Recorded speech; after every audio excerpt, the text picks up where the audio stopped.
मित्रों नमस्कार। भारत माता की जय। वंदे मातरम। जय श्री राम। मित्रों मैं दिलीप पांडे, स्वागत है आपका मेरे YouTube चैनल में। मित्रों बहुत भयंकर गर्मी शुरू हो चुकी है और मेरी आपसे ये प्रार्थना है कि भैया अपना पूरा ध्यान रखें। गर्मी कैसी पड़ रही है आपके इलाके में, ज़रूर दो शब्द लिखिएगा, मुझे बताइएगा, क्योंकि भाई गर्मी की ये 3 दिनों से गर्मी बहुत ज़्यादा अचानक से बढ़ गई है, खासकर उत्तर भारत में। तो मित्रों आज हम बहुत ही एक महत्वपूर्ण विषय पर बात करेंगे और वो विषय ये है कि हमारे देश में ऑपरेशन सिंदूर के बाद से ही लगातार एक चर्चा चल रही है और वो चर्चा ये चल रही है कि दरअसल पाकिस्तान के अंदर, पाकिस्तान के जो एयर बेसेस हैं वहाँ पे जो परमाणु हथियार रखे हुए हैं वो कुछ अमेरिका के परमाणु हथियार रखे हुए हैं। इसको लेकर के सिर्फ एक चर्चाएं, अफवाहें टाइप की अब तक सामने आ रही थी, लोग दावे कर रहे थे, लेकिन कोई बहुत ही क्रेडिबल सोर्स यानी कोई प्रामाणिक तथ्य सामने नहीं आ रहा था जिस पर कि हम इस बात को बहुत ही प्रमुखता के साथ कह सकें। इसीलिए मैंने ये जो बात थी ये अब तक आपसे नहीं कही थी, लेकिन अब इसका एक बहुत ही एक प्रामाणिक पूरा जो दस्तावेज कहेंगे उसको, या हम बयानों को भी दस्तावेज अगर माने, दावों को माने, तो एक बहुत बड़ा समाचार सामने आ रहा है। और ये जो समाचार है, ये समाचार ना सिर्फ जो तमाम बिंदु हैं, तमाम पॉइंट्स हैं, उन पॉइंट्स को जोड़ता है, बल्कि अगर देखा जाए तो वो इस बात की तरफ भी बार बार इंगित कर रहा है, इशारा कर रहा है कि आखिर क्या वजह है कि जो ट्रंप हैं वो बार बार कह रहे हैं कि भारत और पाकिस्तान के बीच में जो परमाणु युद्ध होने वाला था उसको उन्होंने रोक दिया है। वो ये क्यों कह रहे हैं, इसका भी एक यहाँ पे इस पूरी घटनाक्रम से जवाब मिलता है। इसके अलावा एक ये भी बात सामने आ रही है इस पूरे जो मैं आपको आगे बताने जा रहा हूँ कि किस तरह से जो भारतीय वायुसेना थी उसका जो निशाना था वो इतना सटीक था, इतना सटीक था कि अमेरिका तक उससे बिल्कुल आश्चर्यचकित रह चुके हैं। पूरा विवरण दूंगा आपको कि वो निशाना कैसे, कहाँ पे लगाया गया। अर्जुन का तीर जैसा निशाना, कहते हैं राम बाण अचूक, एकदम ऐसा निशाना, उसकी भी हम चर्चा यहाँ पर करेंगे। मित्रों मैं जानता हूँ कि जब मैं आपको ये समाचार दूंगा तो बहुत सारे आपके मन में सवाल खड़े होंगे। वो सवाल इस घटना पर रिसर्च करते हुए मेरे मन में भी खड़े हुए हैं और मैं उन सवालों को आगे की रिसर्च के लिए छोड़ रहा हूँ, आगे के तथ्यों जब आएंगे उनके लिए छोड़ रहा हूँ। बहरहाल आज मैं आपको सबसे पहले एक तस्वीर दिखाना चाहता हूँ। मित्रों आप इनको जानते हैं, ये दीपक वोहरा हैं जो कि भारत में विदेश सेवा में रहे हैं और ये भारत के राजदूत दुनिया के कई बड़े बड़े देशों में रह चुके हैं। कई अफ्रीका महाद्वीप के देशों में भी इन्होंने भारत के राजदूत के तौर पर कार्य किया है और इनकी कई बड़ी उपलब्धियां भी मानी जाती हैं। अक्सर आपने इनको टीवी न्यूज़ चैनल्स की डिबेट्स में देखा होगा। एक बहुत ही अच्छी प्रोमिनेंट पर्सनालिटी हैं और आपको इनके बारे में कुछ अगर विशेष बात बताऊं तो ये एक पठान हिंदू हैं, यानी कि इनका जो ताल्लुक़ है वो कहीं ना कहीं जो अफ़गानिस्तान का पश्तून कबीला है उससे जुड़ता है। इनके पुरखों ने इस्लाम को ग्रहण नहीं किया, बाकी आज भी ये अपने आप को पठान कहते हैं। इनका नाम दीपक वोहरा है। तो आज हम थोड़ा सा इनके दावों पर चर्चा करेंगे। न्यूज़ नेशन टीवी पर एक रिपोर्टर हैं जो कि डिफेंस कवर करते हैं, जिनका नाम है मधुरेंद्र कुमार। मधुरेंद्र कुमार ने दीपक वोहरा जी से बहुत खास बात की और उस खास बातचीत में दीपक वोहरा जी ने जो बड़े बड़े दावे किए हैं उन दावों पर पूरे देश के अंदर एक बहस, जल्द ही चर्चा शुरू होने वाली है। लेकिन उसके पहले मैं आपको ये समाचार बताने जा रहा हूँ। तो दीपक वोहरा की बात को मैं इतना महत्व क्यों दे रहा हूँ उसको समझ लीजिए, क्योंकि वो एक राजनयिक रहे हैं और एक राजनयिक होने के नाते, एक राजदूत होने के नाते तमाम देशों के राजदूतों से उनका अच्छा रिश्ता रहा है। और इसके अलावा एक महत्वपूर्ण बात यहाँ पर यह भी मानी जानी चाहिए कि दरअसल किसी भी देश के अंदर जो तमाम दूतावास होते हैं वो दरअसल मतलब छुपे तौर पर या कहें खुले तौर पर वो जासूसी का अड्डा होते हैं। मतलब वैसे वो दिखाने के लिए तो ये कहा जाएगा कि हम यहाँ पर दो देशों के बीच के सांस्कृतिक संबंधों को मजबूत करने के लिए एक दूतावास यहाँ पे वो खोल रहे हैं, या दूतावास यहाँ पे है जिसका काम व्यापार में निवेश और इस तरह की बातें आपको कही जाएंगी। लेकिन ये सच्चाई पूरी नहीं है। दूतावास में जो कर्मचारी होते हैं, जो लोग अधिकारी होते हैं, वो अक्सर जासूसी का सबसे बड़ा अड्डा, सबसे बड़े मास्टरमाइंड वो दूतावासों में होते हैं, और उनको तमाम देशों के बारे में खुफिया जानकारियां हमेशा होती है। लेकिन ये सब छुपे तौर पर होता है, खुले तौर पर कभी भी नहीं होता है। तो इनके पास, दीपक बोहरा जी के पास में कुछ बहुत ही खुफिया जानकारियां हाथ लगी हैं। उन्होंने अपने बहुत सारे अमेरिका के, पाकिस्तान के, उनके जो राजनयिक दोस्त रहे हैं, जिसमें से कुछ लोग उनके CIA में भी रहे हैं मित्र, और कुछ उनके जनरल्स भी रहे हैं जिनसे उन्होंने बातचीत की है, उनकी बातचीत होती रहती है। इन सारी बातचीतों को समझ करके, इन सारी स्टडी करके उन्होंने एक दावा किया है एक रिपोर्टर मधुरेंद्र कुमार के सामने, और वो दावा उन्होंने ये किया है कि दरअसल पाकिस्तान के अंदर आज भी वो कुव्वत नहीं है कि वो परमाणु धमाके कर सके। वो कह रहे हैं कि पाकिस्तान के पास तो आज भी वो कैपेबिलिटी नहीं है कि वो परमाणु हथियार बना सके। दरअसल उसके पास जो परमाणु हथियार रखे हुए हैं वो परमाणु हथियार उसके अपने नहीं है, बल्कि ये जो परमाणु हथियार हैं ये अमेरिका के दिए हुए परमाणु हथियार हैं।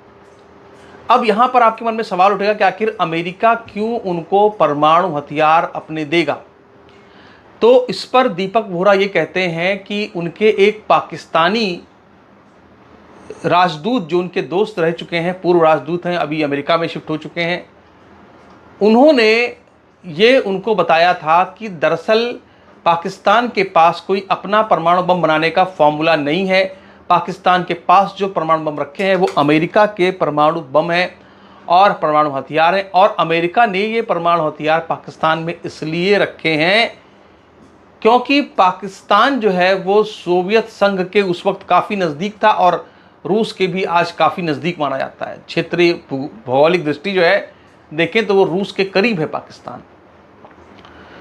तो अमेरिका तो बहुत दूर है रूस से। ऐसी स्थिति में अगर इतने बड़ा रूस इतना बड़ा है कि अगर उसको घेरने के लिए पाकिस्तान की ज़मीन की आवश्यकता अमेरिका को थी, और अगर परमाणु मिसाइल दागनी हो रूस के ऊपर तो उसे पाकिस्तान का एक बेस चाहिए, और इसीलिए उसने, पाकिस्तान और अमेरिका ने एक आपस में डील कर ली थी। उस वक्त जब रूस की सैनिक जो थे वो अफ़गानिस्तान के अंदर मौजूद थे, तालिबान की जंग हो रही थी रशिया के सैनिकों से, और अमेरिका जो था वो पूरी तरह से पाकिस्तान अफ़गानिस्तान के लड़ाकों का साथ दे रहा था। ये उस वक्त की बात है जब ये एक चर्चाएं हुई, और उसी वक्त जो परमाणु हथियार अमेरिका ने, अपने परमाणु हथियार पाकिस्तान के नूर खान एयर बेस पर रख दिए थे। और ये परमाणु हथियार इसलिए रखे गए थे ताकि अगर अमेरिका को ज़रूरत पड़े रूस के ऊपर परमाणु हमला करने की, तो वो पाकिस्तान की धरती का इस्तेमाल करके जल्द से जल्द परमाणु हमला रूस के हिस्सों पर कर सके। उस समय की टेक्नोलॉजी इस तरह की इतनी बड़ी नहीं थी कि इंटरकॉन्टिनेंटल मिसाइल्स हों और अमेरिका से सीधे तबाही कर दी जाए रूस के अंदर। तो ये उनके ही, अमेरिका के ही परमाणु हथियार नूर खान एयरबेस पर मौजूद थे। ये बात दीपक बोहरा कहते हैं, और ये बात वो पाकिस्तानी जो राजदूत हैं, जो रिटायर्ड कोई हैं, उनके हवाले से, उनसे, उनके दोस्त हैं, उनसे बातचीत के आधार पर वो कह रहे हैं। दीपक बोहरा ने ये भी बताया कि जो उनके पाकिस्तानी राजदूत दोस्त थे वो ये बता रहे थे कि दरअसल पाकिस्तान ने इस बात को छुपाने के लिए कि अमेरिका ने उसको अपने हथियार दे रखे हैं, और इसमें कहीं ना कहीं अमेरिका की भी एक छुपी रूप से सहमति थी कि पाकिस्तान के अंदर से एक ऐसे व्यक्ति को खड़ा किया जाए, अब्दुल कादिर,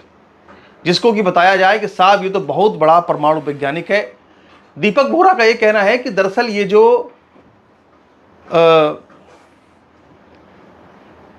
अब्दुल कादिर था ये बकौल पाकिस्तानी राजदूत के मुताबिक हीरा मंडी में नाचने वाला एक कोई नचनिया था और इसी को झाड़ पोंछ करके, इसी को सूट बूट पहना करके एक परमाणु वैज्ञानिक के तौर पर खड़ा कर दिया गया कि इसने परमाणु विज्ञान में पाकिस्तान को बड़ी तरक्की दिलवाई है और परमाणु बम किसने खोजा तो अब्दुल कादिर ने खोजा। जबकि अब्दुल कादिर को इस विषय का कोई ज्ञान नहीं था और सबसे बड़ी बात यह कही पाकिस्तान के उस पूर्व राजदूत ने दीपक बोहरा से कि कोई भी एक व्यक्ति कभी भी परमाणु बम बना ही नहीं सकता है, यह संभव ही नहीं है। और यह सब कुछ जो होता रहा वो सिर्फ अमेरिका की मर्जी से होता रहा, सब कुछ अमेरिका की मिली भगत से होता रहा। और यही वजह है कि बाद में अब्दुल कादिर को बड़ी लंबी सज़ा भी दे दी गई, क्योंकि अगर उनका कोई योगदान वास्तव में होता तो उनको इस तरह की जो सज़ा थी वो नहीं दी जाती। अब यहाँ पर वो एक और बड़ा खुलासा दीपक बोहरा ये करते हैं कि एक यूएस के एम्बेसडर ने, जो कि उनके एक ग्रुप में ही थे, उनके मित्र थे और उनसे बातचीत उनकी अक्सर होती रहती है, उन्होंने ये बताया, जो अमेरिका के कुछ अधिकारियों ने ये बताया है, पूर्व अधिकारियों ने खुलासा किया है कि दरअसल भारत ने जो नूर खान के एयरबेस पर हमला किया था,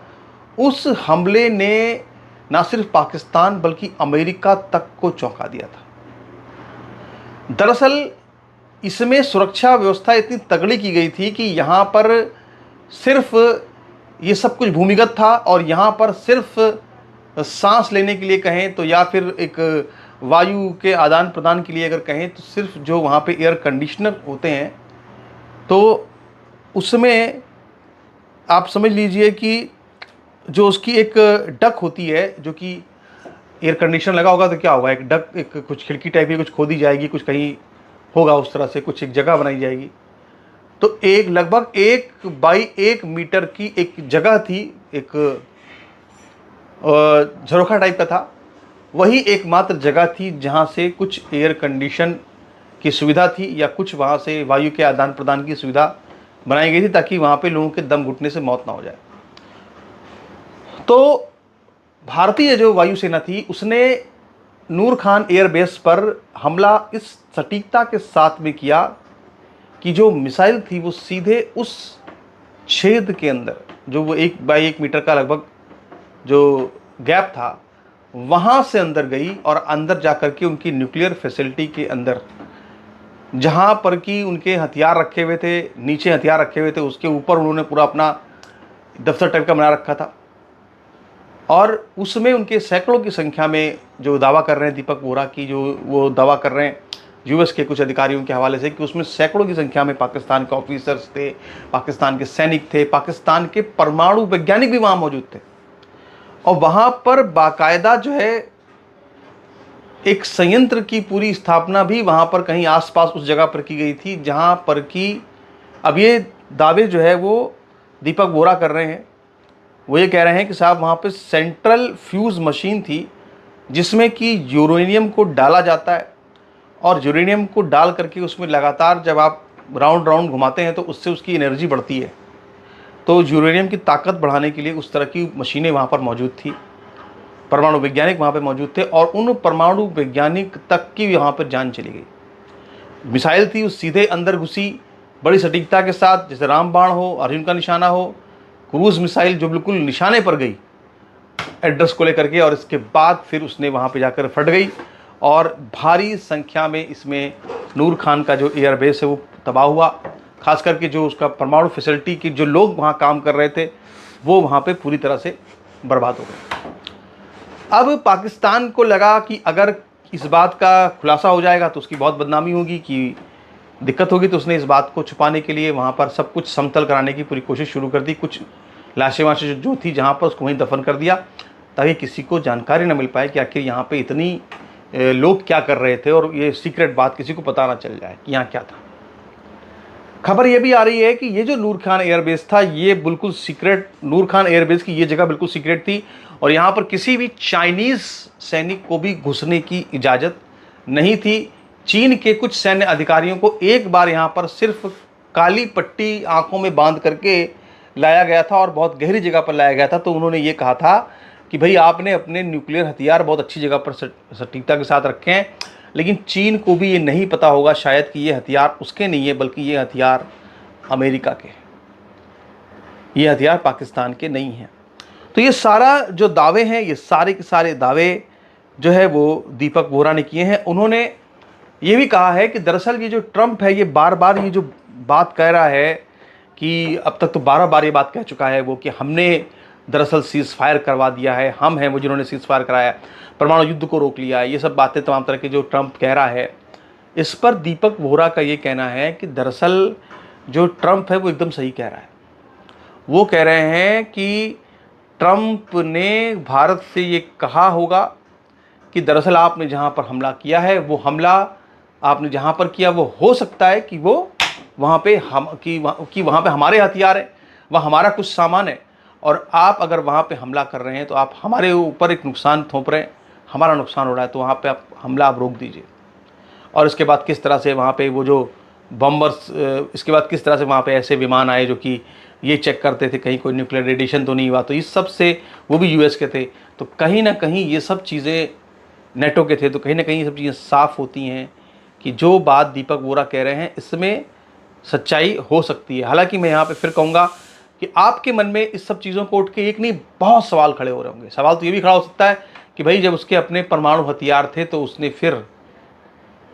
परमाणु हथियार उसके अपने नहीं है तो उसने परमाणु विस्फोट कैसे कर दिया। बहुत सी बातें हो सकती हैं, लेकिन ये इतनी गहरी बातें होती हैं कि ये भी हो सकता है कि पाकिस्तान ने जो दावा किया है कि उसने परमाणु परीक्षण किया है वो दावा सच ना हो, वो सिर्फ एक भारत को झूठ में डालने के लिए हो कि हमारे पास परमाणु बम है। ये भी हो सकता है। सच क्या है इसका कुछ क्लियर तरीके से कहा नहीं आ सकता, लेकिन इसमें अभी और भी बहुत सी परतें हैं, क्योंकि सवाल इसमें बहुत से खड़े होते हैं। दीपक वोरा से ने जो अपनी बात कही है तो बहुत सारे सवाल इस पर खड़े हो सकते हैं, और मैं भी इन पर कई सवाल खड़े किए, कुछ के जो जवाब मुझे मिले, कुछ के जवाब मुझे नहीं मिल पाए। लेकिन चूंकि ये चर्चा लगातार चलती रही कि भाई आखिर अमेरिका के क्या कोई परमाणु हथियार वहाँ मौजूद हैं, इसको लेकर के जो दावे अब यहाँ पे किए जा रहे हैं, इन दावों में कुछ सच्चाई भी हो सकती है, और हम इस पर आगे भी अपनी पूरी चर्चा करते रहेंगे। क्या इसमें सच है, क्या झूठ है, इसके बारे में बात करते रहेंगे। लेकिन सबसे बड़ी बात जो ये है कि जिस तरह से भारतीय वायुसेना ने इतना एक्यूरेट हमला किया, उस एक्यूरेसी को देख करके तो अमेरिका के पांव तले ज़मीन खिसक गई कि भाई क्या गजब की वायुसेना है, क्या गजब की उसकी सटीकता है, क्या टेक्नोलॉजी भारत की। वो तो भैया बिल्कुल देखते दंग रह गया। तो अभी तो भारत सरकार एक बड़ा और कदम उठा रही है और उठा चुकी है जम्मू और कश्मीर के अंदर, जहाँ पर कि जो भी भारत के बांध बने हुए हैं, जैसे आप जब जानते हैं ना, तो कोई नदी जब होती है तो उस नदी का एक पार्ट होता है, उस नदी की एक गहराई होती है, और उस गहराई में गाद जमी होती है, गाद। अब क्या कर रहा है भारत की ज़्यादा से ज़्यादा पानी भारत की नदियों में रहे, इसलिए भारत अपने जलाशयों की, बांधों की, नदी की गाद को बाहर निकाल रहा है। अब जब नदी की गाद को बाहर निकालेगा तो नदी और गहरी होगी, तो पानी और ज़्यादा आएगा और पाकिस्तान में पानी कम जाएगा। इसका असर ये हो रहा है कि पाकिस्तान में पानी का जो फ्लो है वो 15% तक और गिर गया है। और चर्चा ये भी है, सुनने में भी आया था कि जो सिंधु जल समझौता हुआ था उसमें अलिखित रूप से कहा जाए तो भारत से ये प्रार्थना की गई थी कि आप अपने जलाशयों की सफाई नहीं करेंगे ताकि हमारे यहाँ पानी जो है लगातार आता रहे, ज़्यादा से ज़्यादा आता रहे, गाद जमती रहे, पानी सब भारत में, पाकिस्तान में जाता रहे। ये सब सारे नियम, पुराने नियम, कानून, परंपराएं सब तोड़ दी हैं भारत सरकार ने पाकिस्तान को सबक सिखाने के लिए। अब एक नहीं और भी कई समाचार तमाम आ रहे हैं। वो ये है कि पाकिस्तान चीन से 40 J-35 5th जनरेशन के एडवांस्ड लड़ाकू विमान खरीदने जा रहा है, 40। और ये जो 40 हैं, ये आप समझ लीजिए कि इससे पाकिस्तान के रक्षा बजट में 20% की वृद्धि हुई है, यानी कि 5वां हिस्सा अगर हम जो उनका रक्षा बजट है उसमें और जोड़ लीजिए, उतना उसके लगभग बहुत बड़ी उसकी एक नुकसान वहाँ पे उसको आर्थिक मोर्चे पर झेलना पड़ रहा है इस वक्त। एक और बड़ी जो खबर है वो ये आ रही है पाकिस्तान से कि पाकिस्तान में जो शाहबाज एयरबेस है, जहाँ पे काफ़ी तबाही हुई थी, भारत ने वहाँ पे हमला किया था, और ख़ास तौर पे ये कि वो F-16 लड़ाकू विमानों के लिए ही वो एयरबेस बनाया गया था, और उसकी मरम्मत के लिए बाकायदा टेंडर निकाला गया है। तो ये टेंडर जो निकला, इसके बाद पाकिस्तान का झूठ सामने आ गया कि उसने कहा कि हमने कोई तबाही नहीं हुई है, वो सब झूठ उसका सामने आ गया। एक और बड़ा समाचार ये भी है कि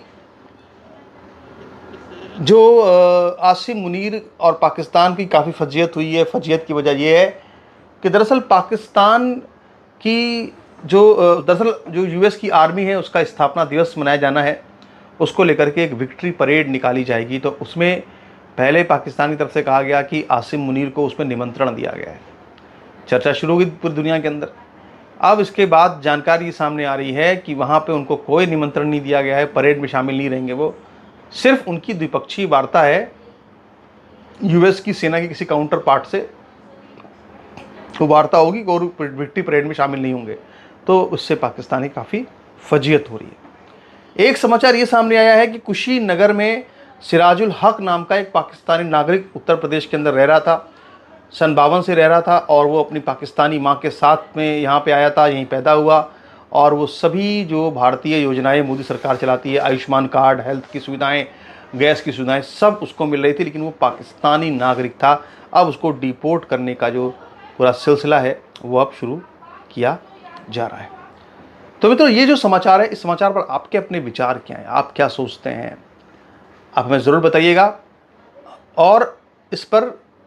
चूँकि दीपक बोरा एक, हम उनको मानते हैं कि क्रेडिबल पर्सनालिटी है, दूसरा ये कि वो चूँकि राजदूत रहे हैं, तो जासूसी तमाम जो नेटवर्क है उससे भी जुड़े रहे होंगे, इसलिए हमने उनकी बात को यहाँ पे बहुत ही प्रमुखता से आपको दिखाया। आपकी इस पर क्या विचार हैं, आप दीजिएगा। अगर आपको लगता है कि आप इससे सहमत हैं, असहमत हैं, तो जो भी हो, सवाल के साथ अपनी बात आप कह सकते हैं। नमस्कार, धन्यवाद।